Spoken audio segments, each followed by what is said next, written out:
আলহামদুলিল্লাহ আমাদের টিম অনেক ভালো হয়েছে আমার মনে হয়। আর দেরিতে বলতে গেলে আমরা সবাই খেলার মধ্যেই ছিলাম, তো সেই হিসেবে একটা ছোট ব্রেক আমাদেরও দরকার ছিল। খেলার পরে আমরা অনেকেই ছিলাম ওয়েস্ট ইন্ডিজে, অনেকেই এনসিএল টি20 খেলেছে, তো এর খেলা শেষে একটা ব্রেকের দরকার ছিল, এই জন্য আমাদের দেরি করে একটু শুরু করা, একদিন পরে বা 2 দিন পরে। টিম তো অবশ্যই খুব ভালো হয়েছে আমাদের, বিশেষ করে আমাদের লোকাল প্লেয়াররা অনেক ভালো আছে এবং ফরেন প্লেয়াররা যারা যারা আছে সবাই যদি ফ্রি থাকে ওই টাইমে, তো অবশ্যই কম্বিনেশন একটা খুব ভালো টিম হয়েছে। প্রত্যেকটা বিপিএলই সব প্লেয়ারের জন্য অনেক গুরুত্বপূর্ণ, আর পার্সোনালি আমার জন্য সবসময় আমি প্রত্যেকটা বিপিএল আমার জন্য অবশ্যই ইম্পর্টেন্ট।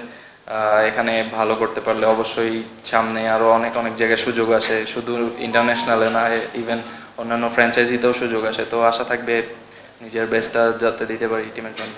ব্যক্তিগত লক্ষ্য তো সবসময় থাকে ভালো করা, আর প্রত্যেকটা বিপিএলে আমি কখনো লোয়ার অর্ডারে ব্যাটিং করি নাই, আমি সবসময় বিপিএলে টপ অর্ডারে ব্যাটিং করেছি।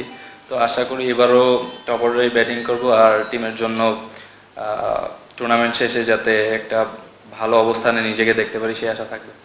সুযোগ বলতে আমি মিন করেছি যেটা আপনি হয়তো বুঝেন না, আমি ফ্র্যাঞ্চাইজি ক্রিকেটের কথা বলেছি। তো এখানে ভালো করলে প্রত্যেকটা অন্যান্য ফ্র্যাঞ্চাইজি ক্রিকেটেরও এখানে একটা নজর থাকে, তো সেই হিসেবে সুযোগ আসবে। ভালো করলে অবশ্যই ওখানে আবারও, এমন না যে আমার সময় শেষ হয়ে গেছে, আমার হাতে এনাফ টাইম আছে। অবশ্যই যদি ভালো করতে পারি সেখানে খুব ভালোভাবে অবশ্যই নিজের চেষ্টা থাকবে কামব্যাক করার।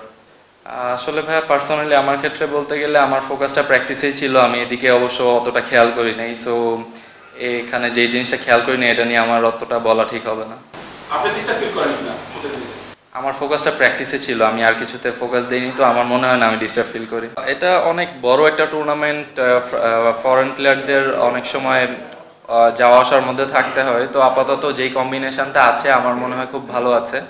তো সবারই এটা মানে মেনে নিয়ে আগাতে হবে যে সব সময় সবাই ফ্রি থাকবে না। তো আপাতত আমার মনে হয় যেটা আছে আমাদের জন্য বেস্ট একটা কম্বিনেশন আছে।